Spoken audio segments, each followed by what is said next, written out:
Hello staff, hello students. So I would say welcome to Chef Mel's kitchen again, but you may have noticed we're not in the kitchen, we're in the garden, we're in Chef Mel's garden.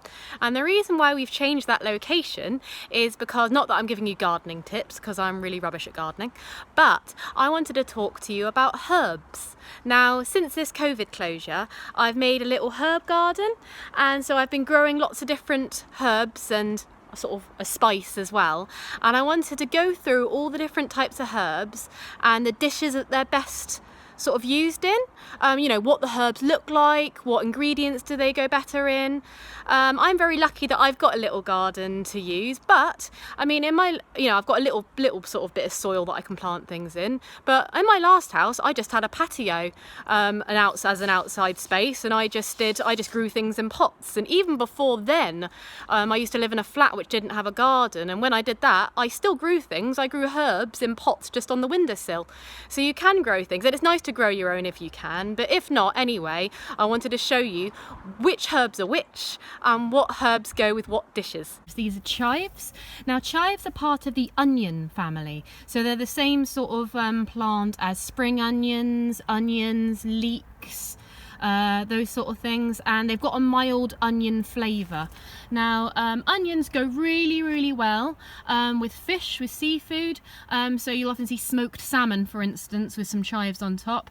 I personally as well really like chives with egg dishes, so on top of some nice scrambled eggs on toast with some chives, or on top of poached egg dishes such as eggs Benedict, eggs Florentine, stuff like that.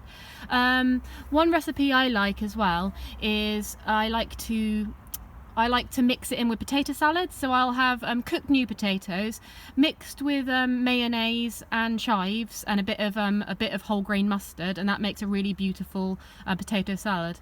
A way of making potato salad a bit healthier is I like to use half mayonnaise and half yogurt, because it lowers the fat content, but also I quite like the tang of the yogurt as well. So I'll start off with basil. So the basil doesn't look as healthy as the other herbs, but that's because I find in the intense sunlight it's drooped a little bit. I need to water it. But basil it's known as a soft herb because herbs come in soft or hard, they call them, or woody. And generally the soft herbs are good. You can add them raw. The woody sort of herbs, usually they need cooking. You don't normally eat them raw.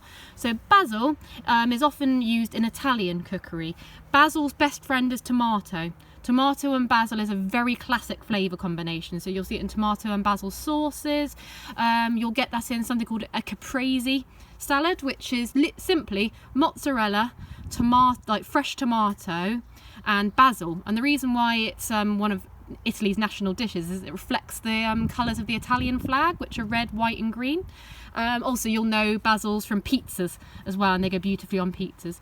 Like I explained in one of my other videos, generally, basil is associated with Italian food, but the Thai like to use basil in their cooking as well, but they have a special type of basil called Thai basil, which has a slightly different look and flavour. But there you go, that's basil. Right here I've got some mint. Now I've committed a gardening sin, which is planting the mint straight into the soil. They say you should never do that because otherwise the mint grows and it spreads and it takes over the garden, but I don't mind that because I love mint. So mint is a classic pairing with lamb, so you might have had that over Easter where you have lamb and mint sauce, and of course you can make your own fresh mint sauce by using fresh mint leaves, vinegar and a bit of sugar. Quite a lot of sugar. I like taking whole bunches of mint and having mint tea. In Morocco, mint tea is one of the most popular types of tea, which is just literally fresh mint steeped in hot water, which they like to pour for good luck from a good height. The next recipe I do, I'm going to add some fresh mint from the garden actually, because it's doing very well there, and mint goes really well with peas as well. Peas and like green vegetables, absolutely lovely.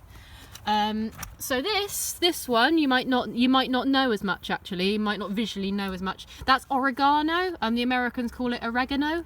which I get annoyed if my students call it that, but oregano. So actually, I was talking about pizzas earlier. That classic flavour you get from pizza sauce comes from oregano. It's used a lot in Greek cooking as well. So again, goes really nice with feta, goes really any sort of Mediterranean dishes. So anything with tomatoes, feta, that sort of thing goes fantastically with oregano.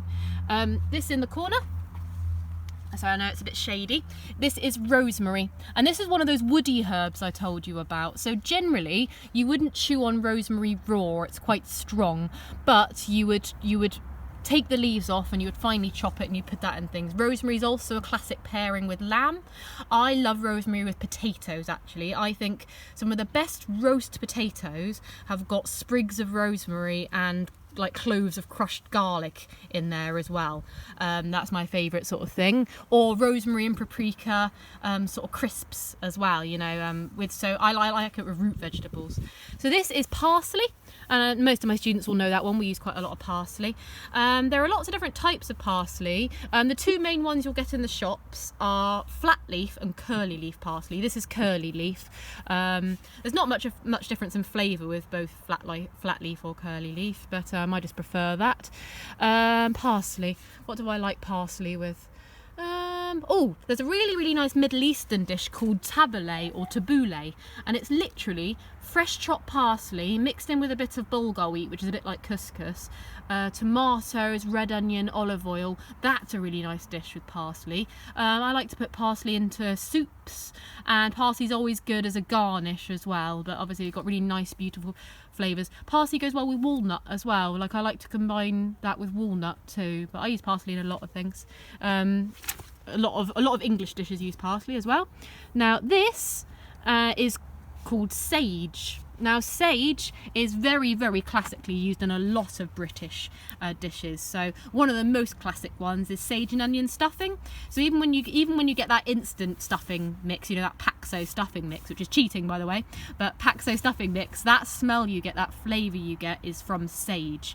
Sage goes for, so I use sage in when I make any sort of stuffing. Sage goes fantastically with pork. I personally think as a flavour combination. Sage and apple go really well together. Also, there's a really nice Italian dish actually. I think it's called Saltimbocca. But what it is you get pork chops, basically pork tenderloin slices, and you sort of batter out. You butterfly it and you sort of batter it out with a big hammer until it's flat. You put a sage leaf on there, you wrap it in Parma ham, and then you fry it both sides until the pork is cooked. I think that's called Saltimbocca. That's a really nice dish. Also, what's really cool, as a garnish, you can deep fry sage leaves and put them as a garnish on top. I worked at a restaurant where we did a roast butternut squash risotto with crispy sage leaves on top. That was cool. This is thyme, fresh thyme. I got too much thyme on my hands. Fresh thyme. I like to use thyme in. Thyme's probably one of my favourite herbs actually. I like to use it in anything and everything. I particularly like it with roast chicken. You know, if I do a roast chicken with a nice crispy skin, bit of thyme in that, lovely. Really like that. Also, even with beef stews, like my beef bourguignon, I put thyme in as well. Beef bourguignon is a French beef red wine stew. This is a little bay tree. This is normally my students will use the dried bay leaves, but this is where they come in fresh. And you don't eat the bay leaves, but you put it into a dish and then you take it out later. It's used for infusing flavour into things. And I'll use that in a clute when I make a white sauce. I'll use that in soups, stock sauces, all sorts of things. Really nice, beautiful flavour there. And one thing where it's not actually a herb, it's sort of chilies are considered a spice. But I've got a chilli plant here, which is doing quite nicely. I bought, not that I'm advertising Waitrose, but I bought this for £3.35, and I do this every year, and I plant it, and then that will keep me going for chilies the whole summer. And then even where it almost gets to winter and the plant's almost dying, I will actually cut all the chilies off and I'll dry them.